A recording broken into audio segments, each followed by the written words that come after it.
بسم الله الرحمن الرحيم. بسم الله الرحمن الرحيم. الحمد لله رب العالمين، والصلاة والسلام على رسوله محمد وعلى آله وصحبه أجمعين. أما بعد، دوستان عزیز، پیروان قرآن و سنت رسول صلی الله علیه و سلم، در این حلقه سوم با کمک الله عز و جل در جهت رد شبهات ابو محمد کردی خوارج ان شاء الله که میپردازیم و موقف اهل سنت و جماعت نسبت بر گناه کبیره و صغیره چی است، که شخصی که مرتکب گناه کبیره شد، موقف اهل سنت و جماعت، نظر اهل سنت و جماعت در جهت مرتکب شونده گناه کبیره و گناه صغیره چی است، و همچنین موقف خوارج چگونه است و موقف اهل ارجاء مرجئه در کسی که مرتکب گناه کبیره می شود چی است. البته مشهور است نزد فرقه خوارج که هر کسی که مرتکب گناه کبیره شد او را تکفیر میکنند و این از عقاید فاسد اونها و از تناقضاتی که اونها در عقیده دارن مشهور است و معروف است که اونها هر کسی که مرتکب گناه کبیره شد تکفیرش میکنند. و بعضی از اونها کسانی هستند که تمام هر شخصی که مرتکب گناه کبیره بشود، فرق نمیکنه او گناه کبیره باشد چه گناه صغیره باشد، نزد اونها فرقیت نیست. بعضی از اونها پس او هم تکفیر میکنند و بعضیشون نه، کسی که در گناه اصرار کرد، اول فرق نمیکنه چه کبیره باشه چه صغیره باشه، اصرار ورزید تکفیرش میکنند. و به مثل که ابی محمد کردی خوارج همین عقیده را دارد، در حالی که همین عقیده بعضی از خوارج از متقدمین است. ابن حزم رحمه الله چی میگه که هر کسی که موافقت کرده در تکفیر افرادی که مرتکب گناه کبیره میشوند، افرادی که مرتکب گناه کبیره میشوند، در همین موافقت کرد با کی؟ در موافقت کرد با خوارج. و همچنین موافقت کرد با گناه کبیره ای که هر شخصی که مرتکب گناه کبیره شد همیشگی در جهنم میموند. اگر در همین چیز موافقت کرد، پس میگه چی میگه؟ فهو خارجیون، این نفر خارجی است، این نفر خارجی است، یعنی این نفر خوارج است.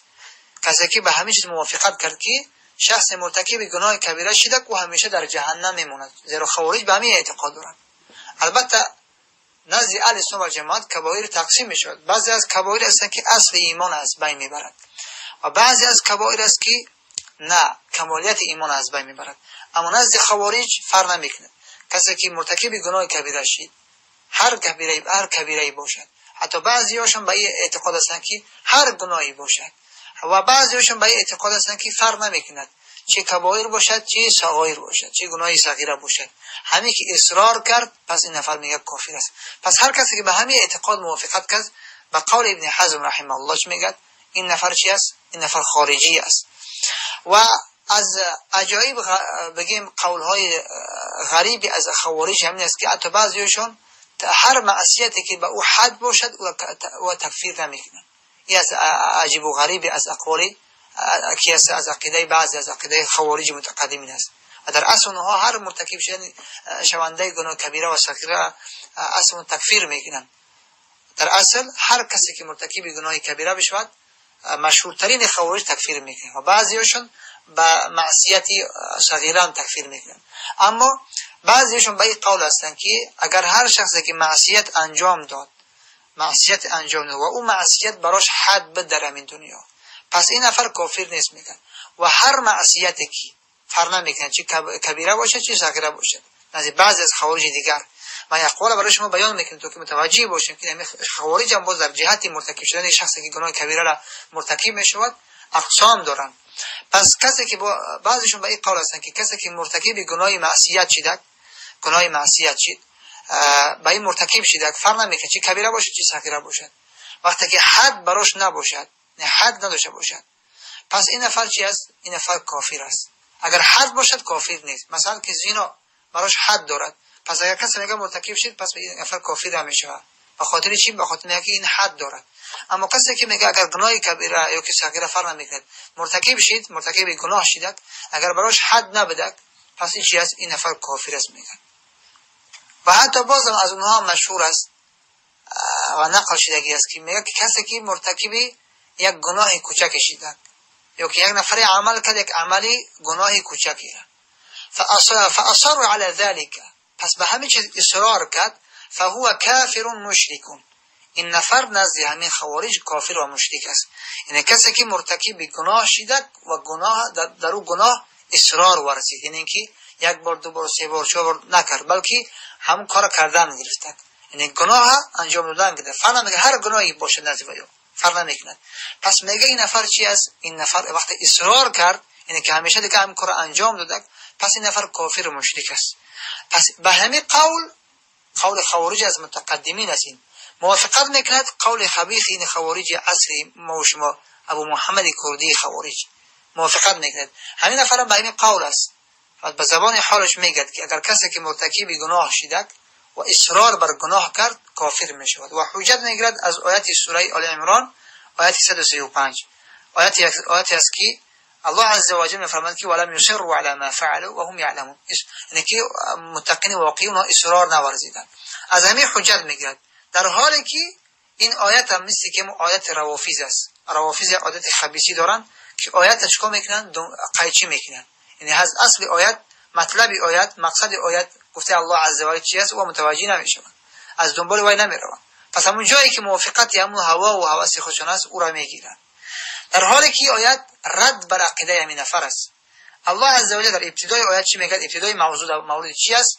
صفات متقین است. صفات متقین است.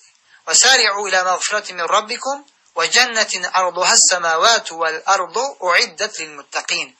پس نمیده الله عز و جل میگه شما به طرف مغفرت، به طرف مغفرت شما بشتابید، به طرف پروردگارتون بشتابید و جنت، به طرف جنت شما بشتابید، حرکت بکنید و شتاب بکنید که جنت که پهنای او میگه به اندازه آسمان و زمین است و این آماده شده است برای کی؟ برای متقیان.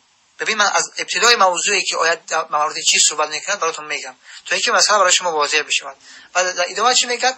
متقین کی هستن؟ المتقین، متقین کسانی هستند که الذين این وصفشون است ينفقون في السراء والضراء والكاظمين الغيظ، که انفاق میکنن، خرج میکنن در چی؟ در سختی و خوشحالی فرم، در هر حالت اونها انفاق میکنن، صدقات میدن. و دیگر صفات جان والكاظمين الغيظ، و اونها چیکار میکنن؟ خشم خود پایان میکنن. صفات متقین است. والعافین عن الناس، و از مردم درگذر میشه. وقتی که به مردم یکون مشکلاتی براشون کرده یا که یکون اذیت و آزار کردن، مردم عفو میکنن، بخشش میکنن. والله يحب المحسنین، الله عز و جل محسنین دوست می‌دارد. پس با در ادامه همین صفات متقین واقعی را الله بیان میکند. والذین اذا فعلوا فاحشة او ظلموا انفسهم، متقین واقعی کسانی هستند که وقتی که اونها انجام دادن یک عمل فحشایی را یا اینکه ظلم کردن به نفسهای خودشون، الله را یاد میکنن. ذکر الله فاستغفروا لذنوبهم، الله را یاد میکنن و طلب استغفار میکنن. و من یغفر الذنوب الا الله، و گناه ها را نمیبخشد مگر الله عز و جل. و در ادامه باز صفاتش بیان میکنه الله عز و جل. ولم یصروا، اصرار نکردن، ولم یصروا علی ما فعلوا، و اصرار نکردن بر آنچه که انجام دادن. ولم یصروا علی ما فعلوا، اصرار نکردن بر آنچه که انجام دادن، یعنی که بر فاحشه که انجام دادن، یعنی که ظلم کردن. فرق نمیکنه، ظلم انسان به نفس خودش میکنه یا که به یک نفر دیگر میکنه ظلم. پس به همین چیز اصرار نکردن، این صفاتشون همین است که به همین چیز اصرار نکردن. پس در اینجا مسئله کجا اومده است که کسی که اصرار کرد کافر میشه؟ پس این آیت رد بر همین است. یا صفات متقین است، کمالات ایمان است. صفات متقین واقعی همین است. و در جای دیگر الله عز و جل می‌فرماید که قد افلح المؤمنون الذين هم في صلاتهم خاشعون. و تأخیر مؤمن ها میگه الله عز و جل میگه نجات یافتن، مؤمن ها نجات یافتن. کدام مؤمن ها؟ صفاتشون رو بیان میکرد. همون کسانی که فی صلاتهم خاشعون، در نمازشون خشوع دارن، ترس دارن. و در ادامه با صفاتش ذکر میکنه والذین هم عن اللغو معرضون، کسانی هستند که مؤمنای واقعی کسانی هستند که از لغویات اعراض میکنن. لغویات یعنی از چیزایی که بیهوده هستند، در اصل مباح هستند و گناه نیستند، نه که بیهوده، از اونها اعراض میکنن و کار را انجام نمیدن. خب چون که چیزی که گناه باشد و باید که مؤمن از او اجتناب بکند. ولی در اینجا لغویات هم لغویاتی هستند که بیهوده هستند، مباح هستند، نه که لغویات چیزای بیهوده هستند و در اصل خودشون مباحن. که از همونا را صفات مؤمنی واقعی کسایی است که از همونا را چیکار میکنن؟ پرهیز میکنن. پس اینجا بگیم که اگر کسی که از لغویات پرهیز نکرد از لغویات دوری نکرد، اعراض نکردند، پس بگیم نفر کافر است، این نفر مشرک است. و مثل که با همین چیزا اگر اصرار کرد بگیم مشرک است بنابر قول این خوارج عصر. نه، بلکه این نفر اگر به این کار را انجام ندادک، پس اینمی کمالیت ایمان که الله وصف کرده است صفات مؤمنی و غیره، پس اینمی را به دست آوردگی است. اما کسی که اگر اصرار کرد و اینا را انجام دادک، همین را به خصوص لغویات، پس ما نمیتونیم بگیم که نفر کافر شدند یا که از اسلام خارج شد، بلکه همون صفات مؤمنی و غیره از دست داد، کمالیت ایمان از دست دادک. و این مسئله در نزد اهل سنت و جماعت مشهور است. و همچنین نقل شده از طایفه از اصحاب بیحسیه او بیحسیه، از اصحاب ابی بیحس، یا از فرقه از خوارج هستند. چی نقل شده است؟ این که میگه که اگر شخصی که مرتکب گناه کبیره شده، همون کبیره که در او حد بده، کبیره که در حد داشت در این دنیا، پس میگه اون نفر که چی میشه؟ کافر نمیشود تا اینکه میگه همین قضیه به طرف ایمان برده میشود. پس وقتی که بر او وقتی که حد وقتی که بر او قایم شده، این نفر به نزد چی قضیه به نزد ایمان برده میشود، وقتی که حد برای قایم شده، پس در این هنگام میگه نفر چی میشود؟ کافر میشود.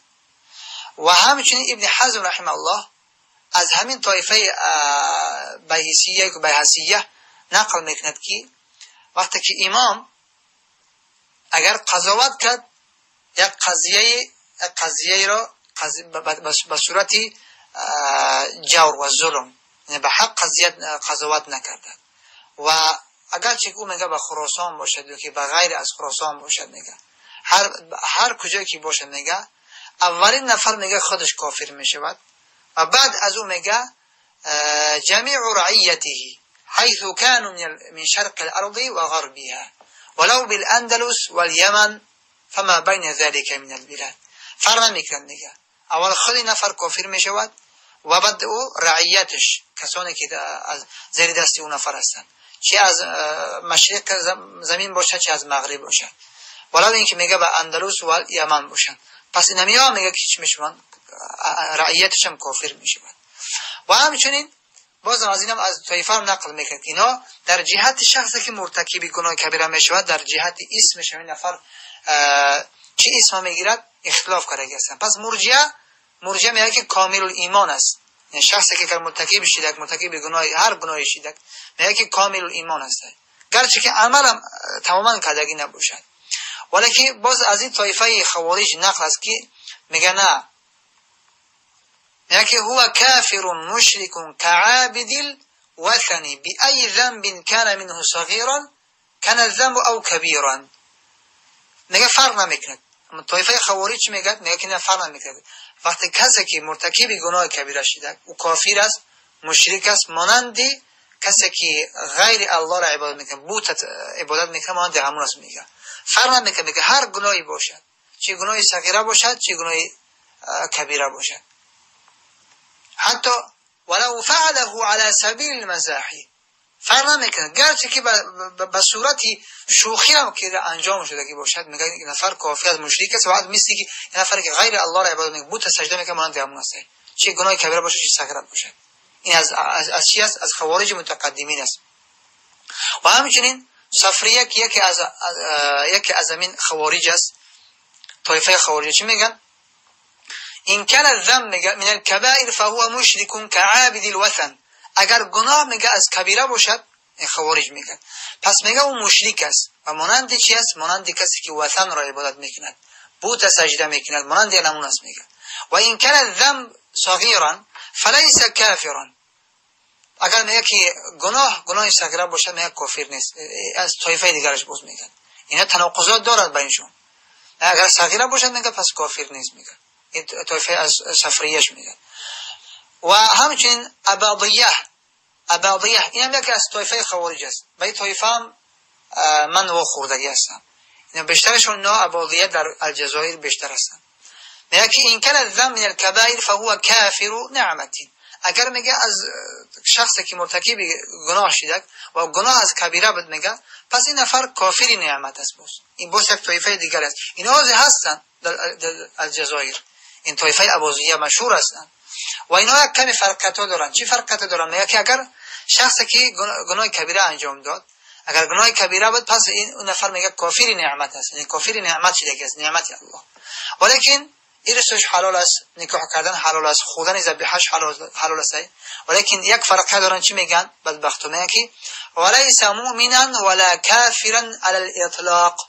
اینا میگه به طور اطلاق مطلقا نمیتونه میگه بگیمش که کافر است و مطلقا نمیتونه بگیمش که مؤمن است.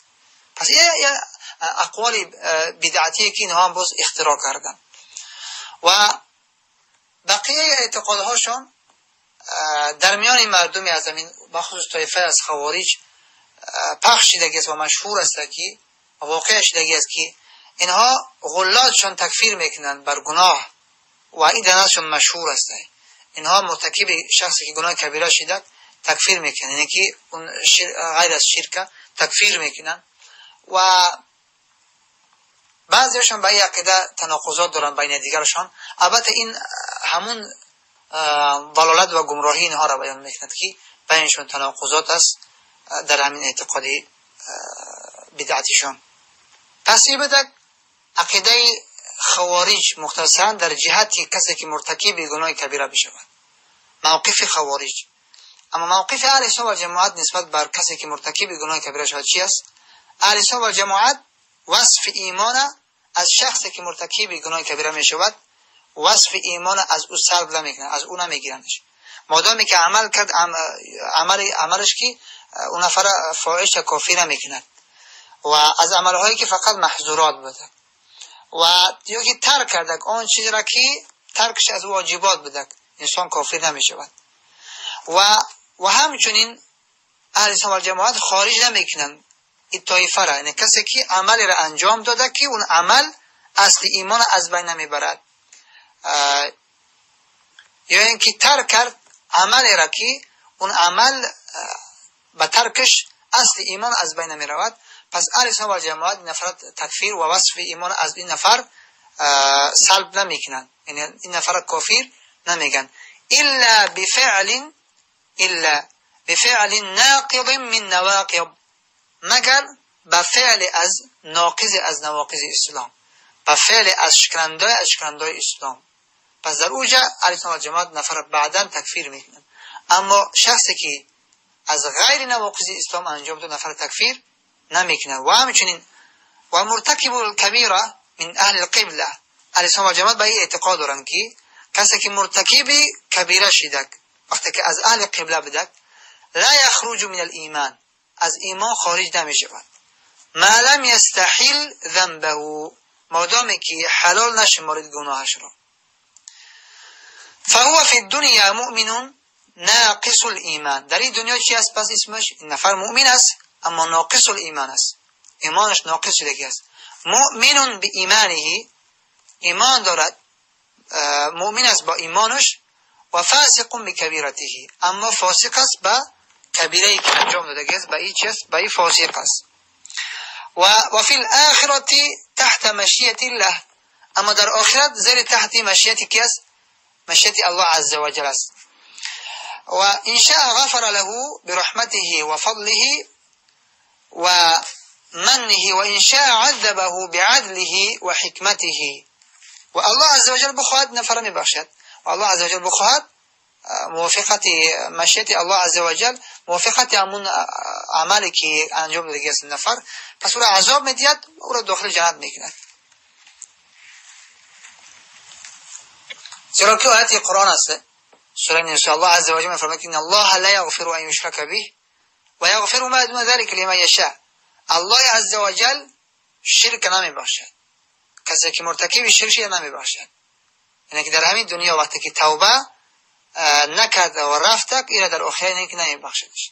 در این دنیا اگر مشرک هم توبه کرد الله قبولش میکنه، اما جه بحث آخرت است که الله عز و جل نمیبخشد کی را؟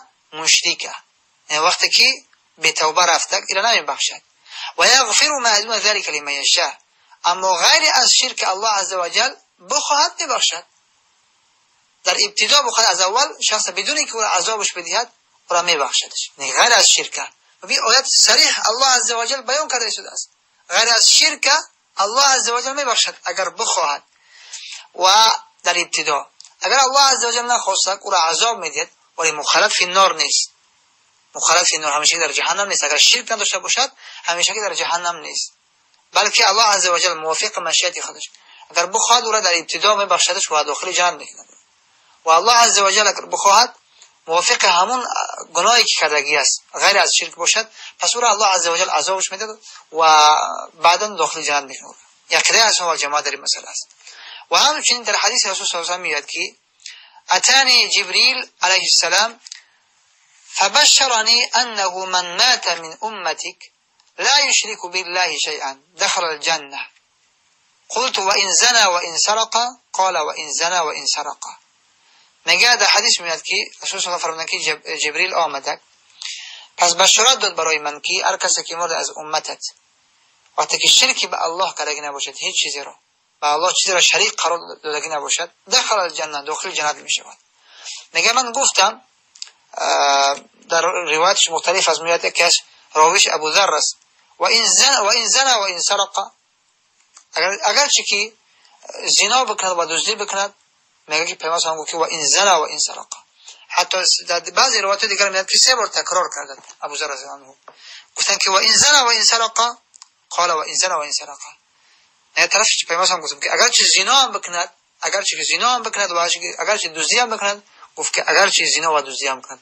باز گشت تکرار کرد میگه اگر چه زنا و دزدی بکند، گفت اگر چه زنا و دزدی بکند. پس پیامبر گفت که اگر چه زنا و دزدی بکند علی الرغم برام بینی ابو ذر رضی الله عنه. یعنی به معنی که این بخوای نخوای علی الرغم تو برخلاف تو گرچه که زنا هم کرده باشد، گرچه که دزدی هم کرده باشد، نه که به الله عزوجل شریک قرار داده نباشد، پس الله عزوجل این را گفته است که من داخل جنت میکنم. پس لازم متوجه باشیم که ببین پس کسی که مرتکب گناه کبیره شده از جمله زنا یا که دزدی کرده و حدیثایی که میخواند این ابو محمد کردی خوارج که متقدمین از خوارج از همین حدیثا استدلال میگرفتن و شخصانی که مرتکب گناه کبیره تکفیر میکنن به همین حدیثا حجت میگرفتن. ولی از کجا حجت میگیرن؟ به همین حدیثا حجت میگرفتن که حدیثی هست که لا یزنی الزانی حین یزنی و هو مؤمن، لا یسرق حین یسرق و هو مؤمن. از این حجت میگیرن که پس ببینید اینجا نفی کرد ایمان رسول الله صلی الله علیه و پس این نفی میگه چی است؟ اصل ایمان است. و متقدمین از خوارج همین را حجت میگرفتن و متأخرین از خوارج هم حجتشون مثل همونها هست. پس ببین که چقدر تشابه شد بین عقیده متقدمین از خوارج و از متأخرین، در حالی که عمل کرد رسول صلی الله علیه و سلم نسبت به کسانی که دزدی میکردن، عمل صحابه در حیاتش، عمل رسول صلی الله علیه و سلم و معامله پیامبر اکرم صلی الله علیه و سلم و معامله اصحاب رسول صلی الله علیه و سلم در قبال کسانی که زنا میکردن چی بوده؟ در قبال کسانی که زنا میکردن، در قبال کسانی که دزدی میکردن، آیا اونها را کافر و مرتد میگفتند و اونها را حد کفر و حد ارتداد اونها را میزد، یا اینکه اونها را به حد کسی که مرتکب گناه کبیره شده است با شما معامله میکرد؟ بله، با اونها معامله میکرد که کسی مثل معامله مؤمن مسلمان، فقط اینکه مرتکب گناه چیزی است کبیره شده است. و همچنین از حبر الامه عبدالله ابن عباس رضی الله عنه هم روایت است که طرف غلام خودش فریاد میکرد و چی میگفت؟ الا ازوجک ما من عبد یزنی الا نزع الله منه نور الایمان. خانه به سند صحیح روایت ثابت است. طرف غلامش فریاد میکرد. عبدالله ابن عباس چی میگفت؟ عبدالله ابن عباس صحابه پیامبر، حالا این نفر میگه که ما فهمی حجت صحابه را حجت شما حجت نمیدونیم، یا به همین عقیده هستن و ان شاء الله که حلقه خاص در این مسئله نفر جواب میدیم که آیا فهم صحابه حجت شده میتونه یا نه؟ آیا ما قرآن و سنت به فهم صحابه میفهمیم یا اینکه به فهم خودمون؟ این یک مسئله خیلی مهم است. اینها اعتقادشون همین است که اول میآیند چیکار میکنن؟ قاعده گذاری میکنن که ما قرآن و سنت به فهم صحابه میفهمیم، بعد هر چی از اقوال صحابه نسبت به آیاتی که از رسول صلی الله علیه و سلم فهمیدن بیاریشون میاد که ما را قبول نداریم، این نظریه عبدالله بن عباس است یا که نظریه فلان صحابه است. ما فهم صحابه برای ما حجت نیست میگه، ما خودمان میفهمیم. و این خبیثین ها تا این درجه است که فهم خودشون از فهم یاران رسول الله صلی الله علیه و سلم و از فهم کسانی که در پیش یاران رسول الله تعلیم گرفتن بالا میدونن. و این خباثت اینها است که ان شاء الله که در حلقه خاص بیان میکنیم. چی میگه عبدالله بن عباس طرف غلامش؟ الا ازوجک، آیا ترا ازدواج ندیهم، همسر ندیهم؟ زیرا که ما من عبد یزنی، نیست هیچ بنده‌ای که زنا بکند الا نزع الله منه نور الایمان، مگر اینکه الله عزوجل نور ایمان از او میکشد میگیره، نور ایمان. پس ببین از قول عبدالله بن عباس، از این صحابه رسول الله صلی الله علیه و سلم، از این مفسر و مترجم قرآن چی میگه؟ میگه که الله نور ایمان از او میگیرد، نگفت که اصل ایمان از او میگیرد، بلکه نور ایمان از او میگیرد. و اکریمه که شاگرد عبدالله بن عباس سوال کرد، میگه گفت کیف ینزع منه الایمان، چگونه از او ایمان کشیده می شود؟ میگه که عبدالله بن عباس براش بیان کرده که و شبک بین اصابعه ثم اخرجها، انگشتاش با هم انداخت و انگشتاش با هم جمع کرد، یک جا کرد و دیگه از دیگهشون جداش کرد انگشتاش. بعد از اون و گفت که همین هکذا، این چنین گفت نور ایمان از او کشیده میشه، نور ایمان، اصل ایمان نور ایمان. فإن تاب عاد الیه هكذا، پس وقت توبه کرده بعد نور ایمان باز برمیگردد. باز و شبک بین اصابعه، باز انگشتش با هم جمع کرده گفت خیلی باز میاد برمیگرده. پس ببین در اینجا عبدالله بن عباس و دیگه صحابه‌ای که شما نقل کردیم نظرشون نسبت بر کسی که مرتکب گناه کبیره بشود و چی است. پس اون حدیثایی که در مسئله کسی که زنا میکنه، زناکاری که دزده که شراب نوشه که شراب نوشد و هنگام ایمان ندارد و ایمان از او جدا میشود، ایمان از او میرود، پس این حدیثایی هستن که اینها مطلقاً ذکر شده هستند. پس جای دیگر میاد حدیثایی که عملکرد خود رسول صلی الله علیه و سلم یا که بقیه حدیثایی که دیگر میاد هیچ کم میکند، مطلقاً مقید میکند. زیرا این اصطلاحات باید ما شما توجه باشیم که تا اینکه مسئله و دین خوب در بکنیم. مسئله که جایی که الله عزوجل یا که در حدیث میاد که آیات قرآن میاد که مطلقاً یک مسئله را بیان کردگی است، یا که جایی میاد که مجمله یک چیز بیان کردگی است و نیاز است که باید که با مجمل در مقابلش چی است؟ مبین این مجمل چی است. یا جایی میاد که مطلق میاد، بس مقید این مطلق چی است. و جایی میاد که عام است و خاص و تخصیص آیات چی است.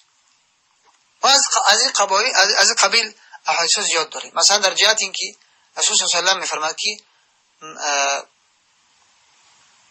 من قال لا اله الا الله دخل الجنه، کسی لا اله الا الله گفت داخل جنت میشود. پس مرجئه یکی از گروه اهل بدعت است، بخصوص مغلاتش. از این حدیث چی گرفتن؟ گفتن که هر کسی که لا اله الا الله بگد، بخصوص همون مرجئه الفقهاش، گفتن که هر کسی که لا اله الا الله بگد پس داخل جنت میشود. من قال لا اله الا الله، چون که پیامبر گفت من قال لا اله الا الله دخل الجنه. پس اینها اومدن حدیثایی که مطلقاً ذکر شده است اونها را گرفتن و جایی که حدیثا مقید میشوند، یعنی که جایی که بعد دیگه حدیثا اینا بیان میکند این مجمله، اونها را ترک کردن، اونها را نگرفتن و خاطر همین در گمراهیت رفتن. قسمت حدیث گرفتن و قسمت از گفتار رسول صلی الله علیه و سلم نگرفتن و متوجه نشدن. پس میبینید که در جهت تعریف ایمان و گمراهی رفتن. و همون خاطر نزد اهل ارجاء ایمان چی است؟ اقرار باللسان و تصدیق بالقلب. این نزد مرجئه الفقها و نزد غلاتش فقط اینکه شناخت قلبی از ایمان. اما نزد غلات مرجئه چی است؟ کسی که لا اله الا الله گفته و با قلب تصدیق، اقرار باللسان تصدیق بالقلب، خلاص دیگه. پس این نفر میگه چی؟ نفر میگه مؤمن است. و دلیل میگه از چی؟ حدیث رسول صلی الله علیه و سلم میگه که من قال لا اله الا الله دخل الجنه، کسی لا اله الا الله گفت داخل جنت میشه. در حالی که احادیث دیگر هستند که این مطلقا مقید میکنند. اون چی است؟ کسی لا اله الا الله گفته و کفر بما یعبد من دون الله، و کافر شد با آنچه که عبادت کرده میشد بغیر الله، یعنی کفر به طاغوت کرده. پس این نفر بعداً کلمش صحیح میشود، یا اینکه مقتضیات کلمه لا اله الا الله را چو کرده انجام داد، شروط کلمه لا اله الا الله را انجام داد که در طبقه حدیثا میآید. پس همه حدیثا با جمع بندی میشوند. پس مطلقه که ذکر شده که مقیدش حمل میشود. پس در اینجا اینا که چون که مقید نگرفتن یا که مجمل اومد مبین نگرفتن، پس ببینید که در جهت تعریف ایمان مرجئه به خطا رفتن و به گمراهی رفتن. و خوارج هم همین حدیثایی که اومدگی است که کسی که زنا بکند در هنگام زنا کردنش که ایمان ندارد، پس در اینجا مطلقاً ذکر شده هستند. خب این مطلقاً به این معنا که آیا اصل ایمان از بین می رود یا اینکه کمالیت ایمان از بین می رود. پس در اینجا مطلق ذکر شده. پس در جای دیگر میاد که از ظاهر اینجا مطلق چیز می رود، اصل ایمان از بین می رود در ظاهر حدیث. اما جای دیگر میاد که این حدیث مقید میکند عملکرد پیامبر، عملکرد رسول صلی الله علیه و سلم. عملکرد رسول صلی الله علیه و سلم ببینید که چیکار میکند، اینا مقید میکند. این مقید به این معنا میکنه که یعنی که اصل ایمان از بین میرود، که کمالیت ایمان از بین میرود. اما خوارج ترک کردن مقیده، عملکرد پیامبر رو نگاه نکردن، عملکرد اصحاب پیامبر. پس همین طور به این آیت هم